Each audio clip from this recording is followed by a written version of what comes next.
The stars looked different through the reinforced glass of a Zorethian prison cell. Admiral James Chen pressed his weathered hand against the cold surface, watching the distant lights blur past as the massive warship traveled through space.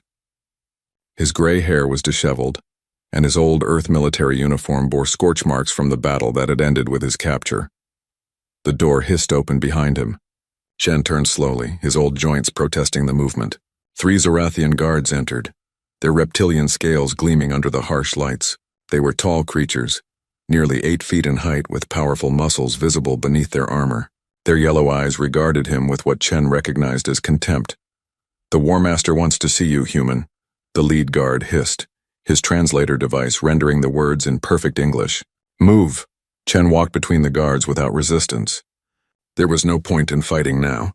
He had known this moment would come when his scout ship had been surrounded by 6 Zorathian cruisers near the frontier.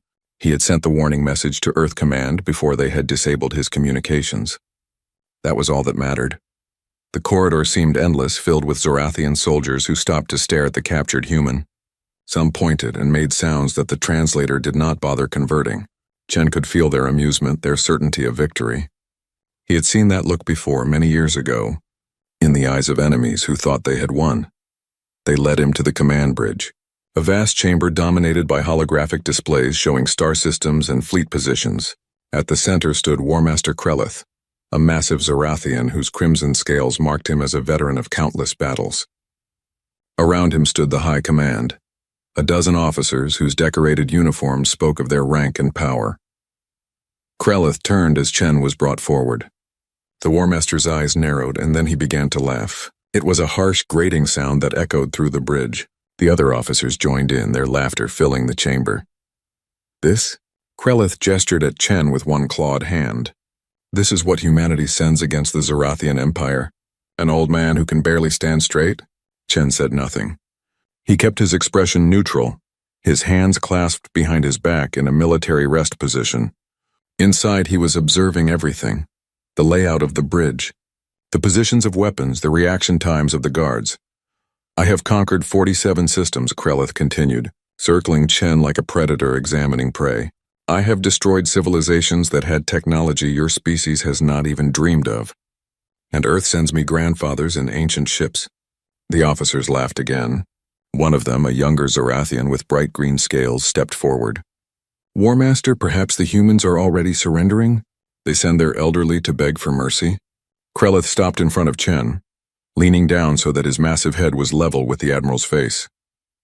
His breath smelled of sulfur and meat. "Is that it, human? Have you come to surrender your pathetic planet?" Chen met the War Master's gaze without flinching. "No." The simple word seemed to surprise them. Krelith straightened, his expression shifting to one of confusion. "No, you refuse to surrender? You have seen what we did to your outposts. We destroyed 3 of your colonies in a single day. Thousands of your people died in minutes." "I saw the recordings," Chen said calmly. "And still you refuse?" Another officer, this one with silver scales, moved closer. "Your species controls one system." "One, we control hundreds. Your ships are slow and primitive. Your weapons are weak. Your people are soft, having known peace for too long." He leaned in close. "You cannot win. You cannot even fight." Chen remained silent. He had learned long ago that silence could be as powerful as words. Let them talk. Let them reveal their thoughts, their strategies, their certainty. Krelith activated a holographic display. Images appeared in the air, Earth floating blue and green in the darkness of space. Then the images changed, showing human colonies on Mars, Europa, and Titan. Then the asteroid settlements.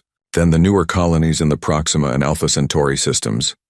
All of this, Krelith swept his hand through the images, belongs to the Zorathian Empire now. You will tell your leaders to stand down their pitiful defenses. You will order every human ship to power down and await our arrival. You will surrender completely and without condition. And if we refuse? Chen asked quietly. Krelith's laugh was even harsher this time. If you refuse, we will burn every human world. We will crack your planets like eggs. We will hunt down every ship, every station, every refugee that tries to flee. We will erase humanity from the galaxy so completely that in 100 years no one will remember you ever existed. The bridge fell silent.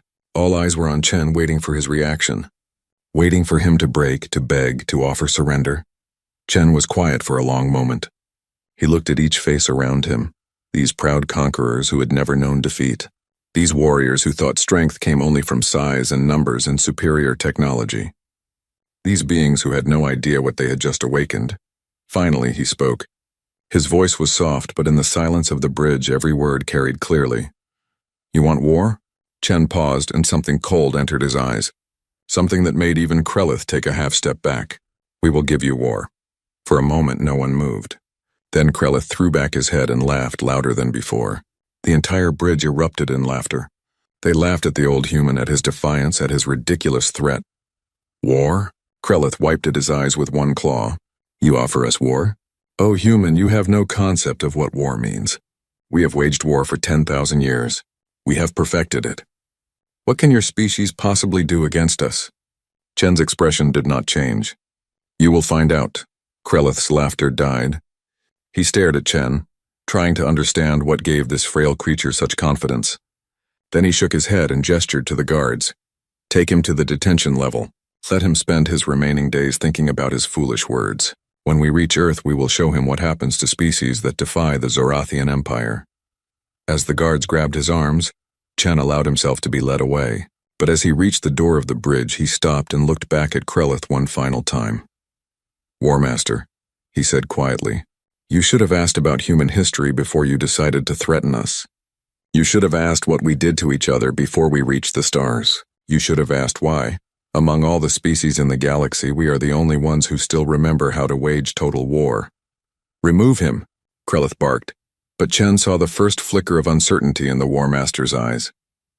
As he was dragged from the bridge, Chen allowed himself a small, grim smile. The message had been sent. Earth would receive it within hours. And when they did, Protocol Grendel would be activated. The Zorathians thought they knew war. They were about to learn the difference between conquest and survival. They were about to face a species that had spent millennia fighting its greatest enemy, itself. They wanted war. They would get it.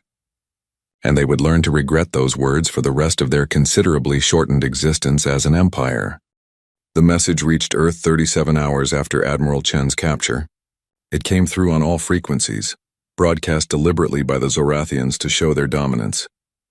They wanted humanity to hear their victory, to know that their admiral was captured, to understand that resistance was futile. Instead, they gave humanity exactly what it needed. In a secure bunker beneath the Cheyenne Mountain complex, General Marcus Rodriguez watched the recording for the third time. Chen's words echoed through the room. You want war? We will give you war. Rodriguez was a big man with steel-gray hair and hands that had known combat. He had served with Chen decades ago, back when humanity was still fighting itself over resources and territory. They had both seen things that the younger generation, raised in the peace of the colonial era, could not imagine. He said it. Rodriguez spoke to the 6 other figures gathered in the bunker. He gave the authorization. Fleet Admiral Sarah Chen, James Chen's daughter, stood with her arms crossed. Her face was expressionless, but her eyes held barely controlled rage. They have my father. They destroyed 3 colonies. They threatened Earth. Her voice was ice. Protocol Grendel is authorized. The others nodded. These 7 individuals formed the Emergency War Council, a body that had existed in secret since humanity's first steps into space. They had prepared for this moment, hoped it would never come, but prepared nonetheless. Rodriguez entered a code into the console. A holographic display appeared, showing the Sol system and beyond. Red dots began appearing throughout the image, hundreds of them, then thousands. All stations acknowledge, a technician reported. Protocol Grendel is active. Across human space, something ancient and terrible began to wake. In the Oort cloud, far beyond Pluto, massive structures powered up for the first time in 50 years. They had been built in secret, constructed by automated systems that worked in the darkness at the edge of the solar system. Now their engines ignited, and thousands of warships began moving toward the inner system. These were not the scout ships and small cruisers that the Zorathians had seen. These were battleships, carriers, and dreadnoughts built with one purpose: to fight a war of extinction. They had been designed by engineers who remembered Earth's brutal past, who knew that peace was temporary, and that humanity might one day face an enemy that wanted them dead. On Mars, beneath the surface of Olympus Mons, the largest volcano in the solar system, More ships emerged from hidden bays. These were not built for exploration or trade. They were weapons of war, carrying technologies that Earth had developed in secret and never revealed to the galaxy. Throughout the asteroid belt, mining stations transformed. Their cargo containers opened, revealing weapons platforms. Their mining lasers, powerful enough to cut through solid rock, rotated to point outward. Automated defense systems activated, turning the belt into a minefield that any invader would have to cross. But the most significant awakening happened on Earth itself. In small towns and major cities, in apartments and houses, in retirement homes and suburban neighborhoods, men and women received a message. It was simple, just a string of numbers that meant nothing to anyone else. But to them, it meant everything. They were veterans of the resource wars, the last great conflict that had nearly destroyed humanity. They had fought in the deserts of the Middle East, in the frozen tundra of Siberia, in the jungles of South America. They had seen cities burn and nations fall. They had learned to fight without mercy, without hesitation, without hope, and they had survived. Now they were being called again. Marcus Webb was 73 years old. He lived in a small apartment in Seattle, spending his days reading and watching the ships come and go from the spaceport. When the message arrived, he looked at it for a long moment, then closed his eyes and took a deep breath. He walked to his closet and moved aside a stack of old boxes. Behind them was a panel that looked like part of the wall. He pressed his hand against it and it slid aside, revealing a hidden compartment. Inside was his old uniform, preserved and waiting. Beside it was a case containing a plasma rifle, still charged, still functional. Webb dressed slowly, his old hands remembering the movements. When he was finished, he looked at himself in the mirror. The uniform still fit, though it was tighter around the middle.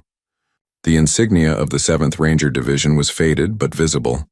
He picked up the rifle and headed for the door. Outside, he saw others emerging from their homes.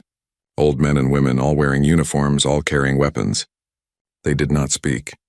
They simply nodded to each other and began walking toward the recruitment center that had been hidden in plain sight as a community center. Similar scenes played out across Earth. Millions of veterans, people who had been living quiet lives, remembered who they were, what they were. The galaxy saw them as colonists and merchants, scientists and farmers, but underneath they were still soldiers. They had never stopped being soldiers.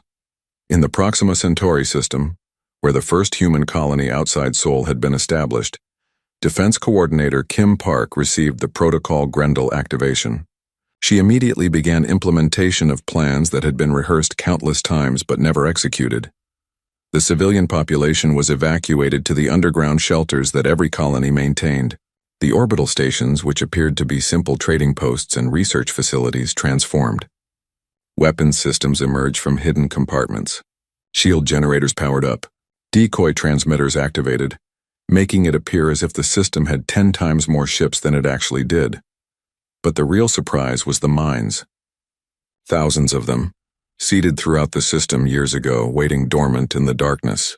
They were small, nearly invisible to sensors, and each one carried enough explosive power to cripple a cruiser.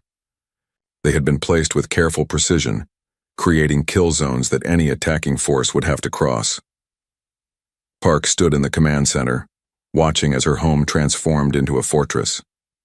She had grown up on Earth during the last days of the resource wars. She had seen what humans did to each other when survival was at stake. She knew what was coming, and she knew the Zorathians were not ready for it.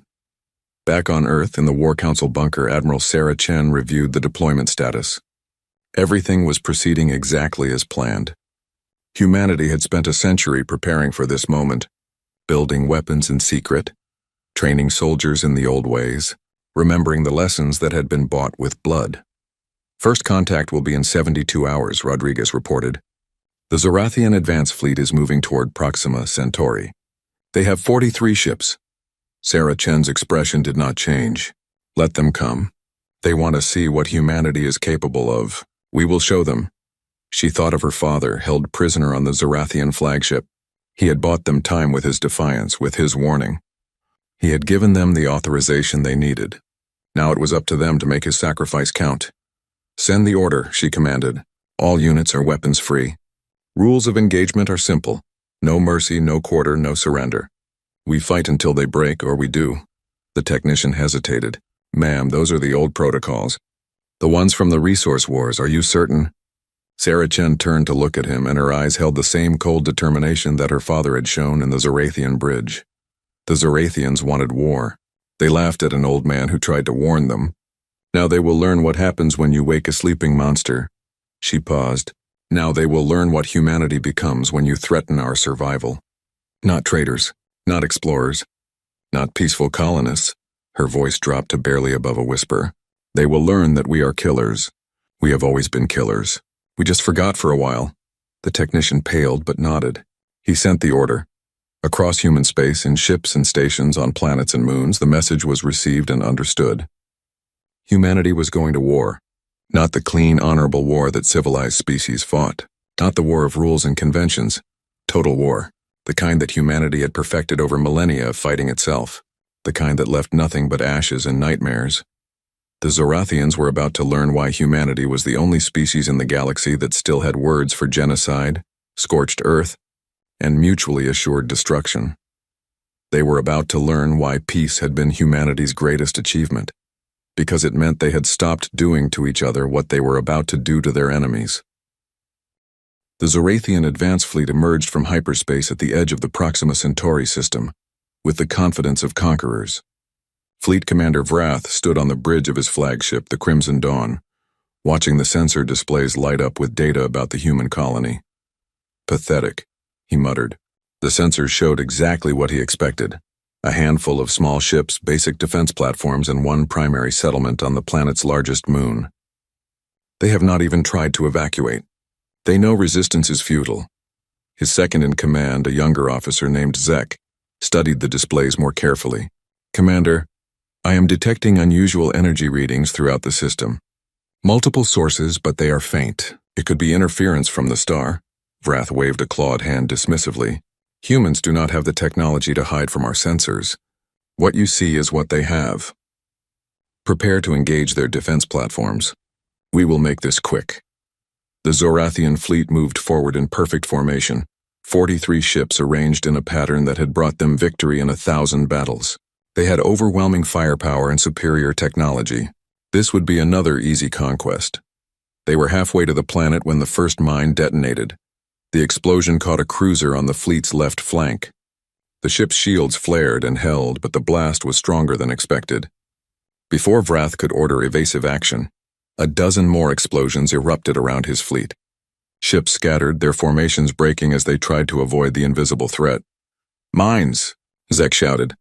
The system is filled with them. Thousands of signatures appearing on sensors now. Vrath felt a cold spike of fear. How had they hidden so many? All ships activate full shields. Advance carefully, and his words were cut off as the human defense platforms opened fire. But these were not the simple laser batteries he had expected. The weapons that struck his ships were different. Plasma cannons that punched through shields with terrifying efficiency, railguns that fired projectiles at relativistic speeds, and something else, some kind of disruption beam that made his ship's systems flicker and fail. The Crimson Dawn shook from multiple impacts. Vrath grabbed his command chair to keep from falling. Return fire! Destroy those platforms! But as his ships engaged the platforms, the real surprise revealed itself. Ships emerged from behind the moons and asteroids where they had been hiding. Not the small scouts the Zorathians had seen before, but warships bristling with weapons. They moved with a precision that spoke of experienced crews and advanced targeting systems. More shocking was how they fought. Zorathian military doctrine emphasized honorable combat, ships facing each other in formation, exchanging fire until one side withdrew or was destroyed. But the humans fought like nothing Vrath had ever encountered. They attacked from multiple angles simultaneously. They used the mines to herd Zorathian ships into kill zones. They fired and then disappeared behind cover before return fire could reach them. They targeted engines and weapon systems specifically, crippling ships rather than destroying them outright, forcing other vessels to attempt rescue and exposing themselves to more attacks. It was chaos. It was dishonorable. It was brutally effective. Within 20 minutes, Vrath had lost 8 ships. The humans had lost only 2 defense platforms. The fleet commander stared at his displays in disbelief. This was impossible. They had superior numbers, superior technology, superior firepower. How are they losing? Fall back, He ordered. Reform at the hyperspace entry point. We need to regroup and... A human voice cut through his communications, speaking perfect Zorathian. Zorathian Fleet, this is Defense Coordinator Kim Park. You came to our home. You came to kill our people. You made a mistake, Vrath snarled. Your tricks will not save you, human. We will return with 10 times this number of ships. We will crush you. There was a pause, and when Park spoke again, her voice was colder. You still do not understand. We have been preparing for this. We have been waiting for this. You are not our first war, Zorathian. You are just our most recent. Another pause. Retreat while you can. Tell your war master what you found here. Tell him that humanity remembers how to fight. Vrath cut the communication and ordered the retreat. His fleet limped back to the hyperspace point, harried every meter by human ships that struck and vanished like ghosts. When they finally jumped away, he had lost 15 ships total. 15 ships against a colony that was supposed to fall in hours. The news of the defeat reached War Master Krelith aboard the Dominion's Fist like a physical blow. He stared at Vrath's report, unable to believe what he was reading. Impossible. No species had ever defeated a Zorathian fleet. No species had ever fought with such disregard for honorable combat. Bring the human prisoner to me, Krelith ordered. Admiral Chen was brought to the bridge in chains. He looked thinner than before, and there were bruises on his face from his captor's frustration. But his eyes were alert and knowing. You knew, Krelith accused. You knew what waited for us. Chen nodded slowly. I tried to warn you. Warn me? Those tactics are dishonorable. Using mines and ambushes, hiding behind cover and attacking from surprise. This is not how civilized species wage war. A small smile crossed Chen's face. Who told you we were civilized? Krelith wanted to strike the old human, but something in Chen's expression stopped him. There was no fear there, no concern. Only a grim certainty. You will lose, Chen said quietly. Not because your ships are inferior. Not because your soldiers are cowards. You will lose because you do not understand what war really means. He paused. War is not about honor. It is not about glory. War is about survival, and humans have spent thousands of years learning how to survive against impossible odds. We have fought for 10,000 years. Krelith roared. You have conquered for 10,000 years, Chen corrected. That is not the same thing. You fight species that surrender when defeat becomes likely. You fight enemies that value their lives and their honor more than victory. His voice dropped. We do not. Krelith stared at the human, and for the first time real doubt crept into his mind. But he pushed it away. He was War Master of the Zorathian Empire. He commanded hundreds of ships. He would not be defeated by primitives. Take him away, Krelith ordered. Assemble the 2nd, 3rd, and 4th fleets. We will overwhelm them with sheer numbers. We will show them what true military might looks like. As Chen was dragged away, he called back over his shoulder. You could stop this now, War Master. You could withdraw and never come near human space again. We would let you go. Never, Krelith snarled. Chen's expression was sad. Then you have already lost. You just do not know it yet. 3 weeks later, Krelith's 3 massive fleets engaged human forces across 4 different systems simultaneously. The Zorathians had every advantage. More ships, bigger guns, better armor. But humanity had something else. They had experience fighting an enemy that knew all their tactics themselves. Every trick, every strategy, every weapon system had been developed to fight other humans. They knew how to exploit every psychological weakness because they had spent centuries exploiting their own. More importantly, humans fought with a desperation that Zorathians could not match. When a Zorathian ship was damaged beyond repair, the crew would surrender or self-destruct to preserve their honor. When a human ship was crippled, the crew would aim it at the nearest enemy vessel and detonate their reactor, taking the enemy with them. When Zorathian soldiers were surrounded, they would fight until killed or until surrender became the only option. Human soldiers in the same situation would rig their position with explosives and wait for the enemy to close in, killing as many as possible before dying. The Zorathians fought to win. Humans fought to make the enemy pay for every meter of space, every minute of time, every small victory with blood and pain and loss. It was not honorable. It was not civilized, but it was effective.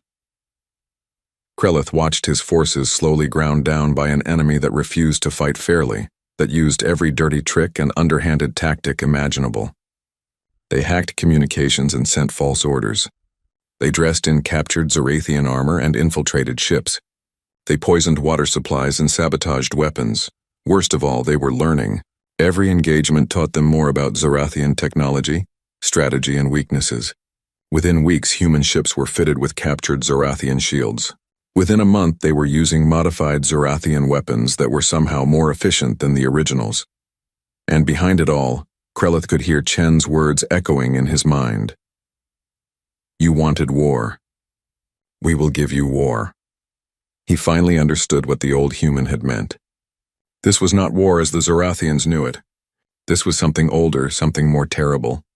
This was the kind of war that species fought when extinction was the alternative. This was total war. And the Zorathians were learning too late that they were not prepared for it. 6 months into the war, the Zorathian Empire was bleeding. What should have been a quick conquest had become a nightmare that consumed resources, ships, and lives at an alarming rate. Krelith stood in his private chambers aboard the Dominion's Fist, staring at reports that spoke of disaster after disaster.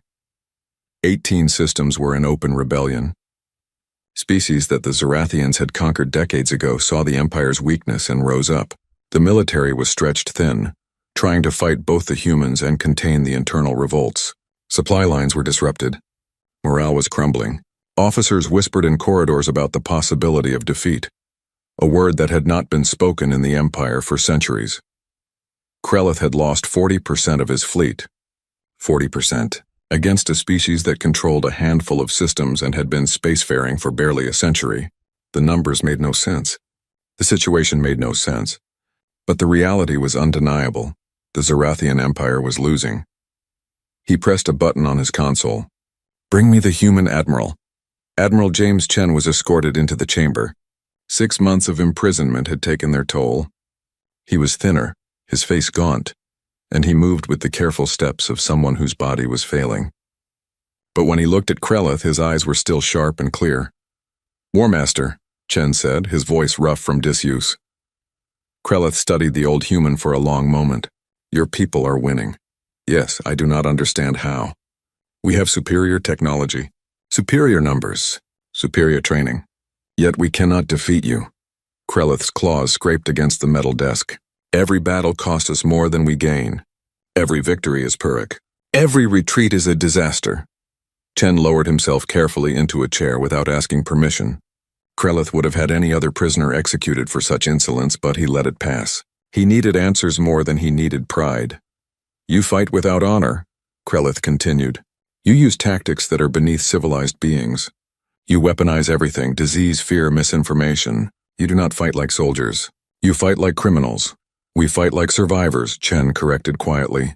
There is a difference. Explain it to me, Krelith demanded. Make me understand why I am losing to a species that should not even have been able to resist.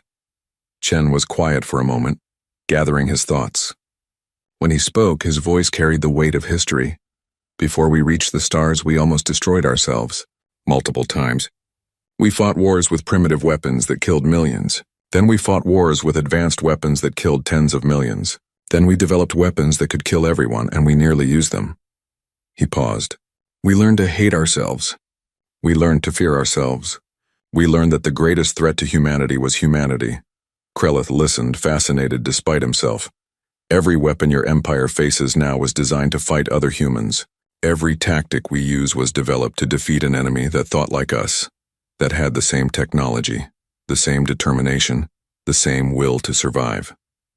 We spent thousands of years perfecting the art of killing ourselves. Chen's expression was grim. When you attacked us, we simply turned all of that expertise outward. But the dishonor. There is no honor in extinction, Chen interrupted. You think war is about glory and victory. We know it is about survival. When survival is at stake, nothing else matters. No rule is unbreakable. No tactic is too low. No sacrifice is too great. Krelith felt a chill run through him. What kind of species thinks this way? A species that has stared into the abyss of its own extinction and chosen to do whatever was necessary to step back from the edge. Chen leaned forward. You wanted to exterminate us, War Master. You threatened to crack our planets and erase us from history. Did you think we would accept that? Did you think we would die with honor? I thought you would surrender, Krelith admitted. Every other species does when they realize they cannot win. Chen shook his head. We never surrender. Not really. We might retreat. We might negotiate. We might appear to accept defeat. But we always come back. Always, it is what we do. It is who we are. Then this war will never end, Krelith said, horror creeping into his voice. Even if I destroy every human world, survivors will flee and rebuild. Even if I hunt down every ship, someone will escape and plan revenge. There is no victory against you, only endless war. Now you understand, Chen said softly. You can destroy us, War Master, but it will cost you everything. Every ship, every soldier, every resource.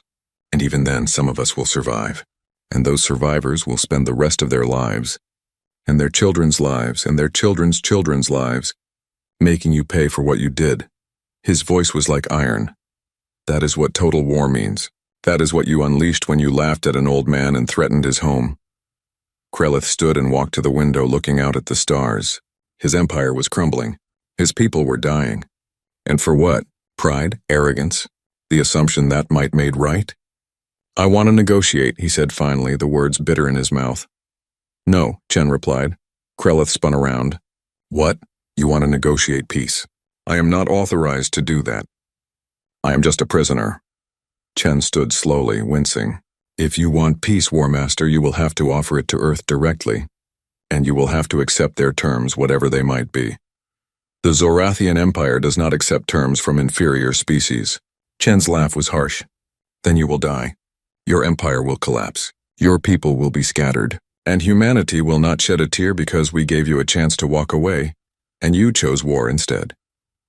Before Krelith could respond, alarms blared throughout the ship. His communications officer's voice came through the intercom. War Master. We are under attack. Human forces are boarding the ship. Krelith's blood ran cold. How? How did they get through our defenses? Chen smiled. We have been planning this rescue for 3 months. We studied your patrols, your protocols, your blind spots. We hacked your systems weeks ago. We have been inside your network, watching and waiting. He moved toward the door. That is another thing about humans, War Master. We are very patient when we want to be. The door exploded inward. Krelith reached for his weapon, but he was too slow. Human soldiers poured into the room, their armor black and unmarked, their weapons trained on him with deadly precision. At their head was a woman who looked remarkably like Chen. Same eyes, same determined expression. Hello, Father, Commander Sarah Chen said. Sarah, the Admiral replied with a tired smile. Took you long enough? We had to wait for the right moment, she replied. Then she turned to Krelith. War Master Krelith, you are under arrest for war crimes against humanity. Krelith drew himself up. I will not be taken alive. That is your choice, Sarah said coldly. But before you decide, you should know that we have downloaded your entire military database. Ship positions, defense codes, strategic plans, everything. We know where every Zorathian vessel is located. We know your supply routes, your weaknesses, your contingency plans. She paused. We know how to destroy your empire completely if we choose to. Krelith stared at her in horror. You would not. We would, Admiral Chen said from behind her. Without hesitation, without mercy, without regret. That is what you forced us to become, War Master. That is what you get when you threaten humanity's existence. The old Admiral walked past the guards and stood face to face with Krelith. I am going home now. I am going to tell my people what I learned here. That the Zorathian Empire is not invincible. That your leaders are capable of doubt. That you can be defeated. He paused. And I am going to recommend that we offer you peace. Not because you deserve it, but because we are tired of killing. We have been killing each other for thousands of years. We do not want to kill you too.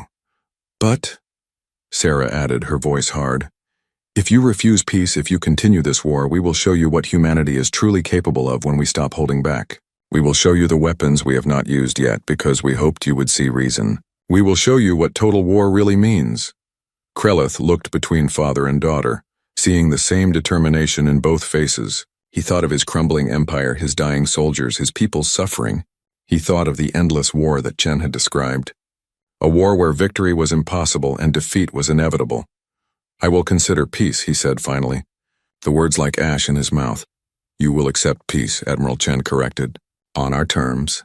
Those terms will be generous because we do not seek your destruction, but they will not be negotiable. This is the price of starting a war you cannot win. The human soldiers began to withdraw, taking the admiral with them. At the door, Chen turned back one last time. You wanted war, War Master. We gave you war. Now accept peace, or we will give you something worse. Then they were gone, leaving Krelith alone with the knowledge that his empire's fate now rested in the hands of a species he had underestimated, mocked, and tried to exterminate. The greatest military power in the galaxy had been brought low by old humans who remembered how to fight. And they had done it not with superior technology or greater numbers, but with the simple, terrible truth that survival trumps honor every single time. The Treaty of Terran Gates was signed 3 months after Admiral Chen's rescue. The ceremony took place not on a neutral ground, but aboard a human orbital station above Earth. A deliberate choice that made clear who had won the war. Representatives from 47 species attended, including those who had been under Zorathian rule, and those who simply wanted to understand what had happened. War Master Krelith stood before the gathered crowd, his crimson scales seeming duller than before. Beside him stood Admiral James Chen, who had recovered somewhat from his imprisonment but still moved carefully. The contrast between them was stark, the defeated conqueror and the victorious defender. The terms of the treaty were harsh but not cruel. The Zorathian Empire would maintain its sovereignty, but reduce its military to 30% of its former size. Human observers would be stationed throughout Zorathian space to ensure compliance. Species that had been conquered by the Zorathians would be given independence and protection under a new mutual defense pact led by humanity. Trade routes would be opened, reparations would be paid, and most importantly, the Zorathians would never again threaten human space or their allies. Krelith signed the treaty with a trembling hand. He had argued against these terms, had demanded modifications, had tried to negotiate. But the humans had been firm. This was the price of peace. Accept it, or the war would continue until the Zorathian Empire ceased to exist. He had chosen survival. Just as Chen had predicted. After the signing, the Galactic Council convened for the first time with humanity in attendance. The Council was an ancient institution, comprising representatives from the oldest and most powerful civilizations in the galaxy. They had watched the war between humans and Zorathians with great interest and growing concern. Admiral Chen was invited to address them. He walked to the central platform, his Earth uniform freshly pressed, his medals gleaming. Around him, beings from dozens of species watched with expressions ranging from curiosity to fear. Members of the Galactic Council, Chen began, his voice amplified throughout the chamber. I stand before you not as a conqueror, but as a representative of a species that wanted nothing more than peaceful coexistence with the galaxy. He paused, looking around at the assembled representatives. We did not seek this war. We did not want to demonstrate our military capabilities.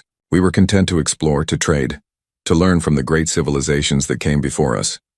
His expression hardened, but when the Zorathian Empire threatened our existence, we responded the only way we knew how, with every weapon, every tactic, every resource at our disposal. A representative from the Altharian Collective, a species of blue-skinned humanoids, stood. Admiral Chen, your species' conduct during this war has been disturbing. The tactics you employed, the weapons you used, many of us find them abhorrent. How do you justify such brutality? Chen nodded, having expected this question. I do not justify it. I explain it. Humanity has a violent history. Before we reached the stars, we nearly destroyed ourselves multiple times. We fought wars of such devastating scope that billions died. We created weapons capable of rendering our homeworld uninhabitable. He paused. We learned through terrible experience how to wage total war. But other species have violent histories, another representative objected. Why are humans different? Because we fought ourselves, Chen replied. Every other species in this council fought external enemies. You conquered other species, defended against invaders, expanded your territories, but humanity's greatest enemy was always humanity. We spent thousands of years perfecting the art of killing each other. We developed strategies to defeat enemies who thought exactly like us, who had the same technology, the same intelligence, the same desperation. He gestured to Krelith, who sat in silence. The Zorathians are mighty warriors. They have conquered dozens of species, but those species surrendered when defeat became inevitable. They valued their lives and their honor more than victory. Chen's voice dropped. We do not. When faced with extinction, we do not surrender. We do not accept defeat. We fight with everything we have, using any method available, until either we win or we are completely destroyed. A heavy silence fell over the chamber. Finally, an elderly representative from the Kelmorian Federation spoke. What you describe is madness. No civilized species fights this way. You are correct, Chen agreed. It is madness. But it is our madness born from our history, from our mistakes, from our determination to survive no matter the cost. He looked directly at the Kelmorian. I hope you never have to understand it. I hope no species ever threatens you so completely that you must become what we became to survive. Are you threatening us, Admiral? Someone asked. No, Chen said firmly. We are not your enemy. We do not want conquest. We do not want domination.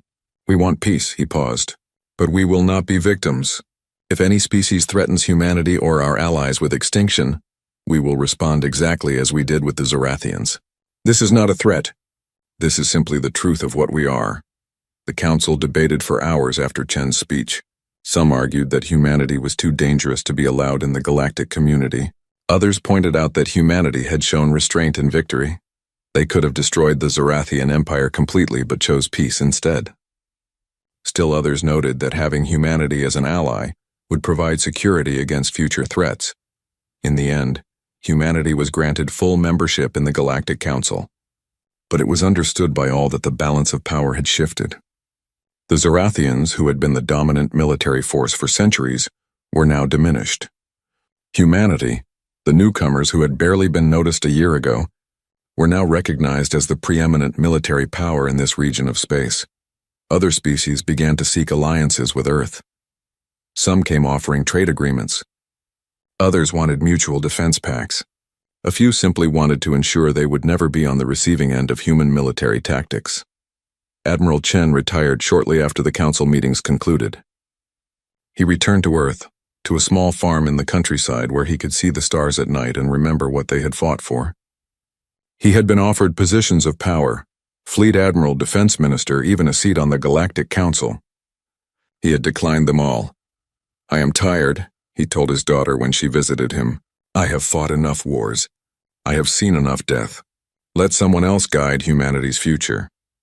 Sarah Chen, who had been promoted to Admiral herself, sat with her father on the porch of his farmhouse. The galaxy fears us now. Was that what you wanted? No, James replied. But it is necessary. Fear brings respect. Respect brings peace, he sighed. I wish it were different. I wish we could have joined the galactic community as friends, as equals, without having to prove ourselves in blood. But the Zorathians did not give us that choice. No, they did not. He was quiet for a moment. Do you know what troubles me most, Sarah? Not the war, not the deaths, but how easily we slipped back into our old ways. How quickly the peaceful society we built reverted to the war machine we once were. Sarah nodded. Protocol Grendel awakened something in us, something we had tried to bury. And now the galaxy knows it exists, James said. They know that beneath our peaceful exterior, we are still the same species that nearly destroyed itself. The same species that developed the concept of total war. The same species that will do absolutely anything to survive. They sat in silence, watching the stars. Somewhere up there in orbital stations and on distant colonies, the military remained active. The shipyards continued producing vessels. The veterans who had been called to service remained on standby. Humanity was at peace, but it was the peace of a predator resting, not sleeping. Do you think we will have to fight again? Sarah asked. James considered the question. I hope not. But hope is not a strategy. He turned to look at his daughter. Humanity has learned a hard lesson over the millennia. Peace must be protected. Freedom must be defended. Survival requires strength. He paused. We offered peace to the galaxy. We demonstrated restraint and victory, but we also demonstrated what happens to those who threaten us. The galaxy will remember. Yes, James agreed. They will remember. They will remember that we did not seek war. But when war came, we fought with a ferocity that terrified them. They will remember that we had the power to destroy our enemies completely, but chose mercy instead. They will remember that humanity values peace but is very, very good at war. Sarah stood to leave. At the door, she turned back. "Father, what would you have done if the Zorathians had refused peace? If they had chosen to fight to the end?" James Chen looked at his daughter, and for a moment she saw the old warrior again. The man who had faced down an empire and refused to blink. "I would have given the order to show them what we had been holding back. The weapons we developed but never used. The tactics we considered too brutal even for total war. I would have shown them what humanity truly becomes when we stop pretending to be civilized." He paused, his expression grim. "And then I would have lived with that knowledge for the rest of my life, knowing what we were capable of, what we had become. That is the burden of command, Sarah. That is the weight we carry so that others can live in peace. Thank you for watching and comment for next part.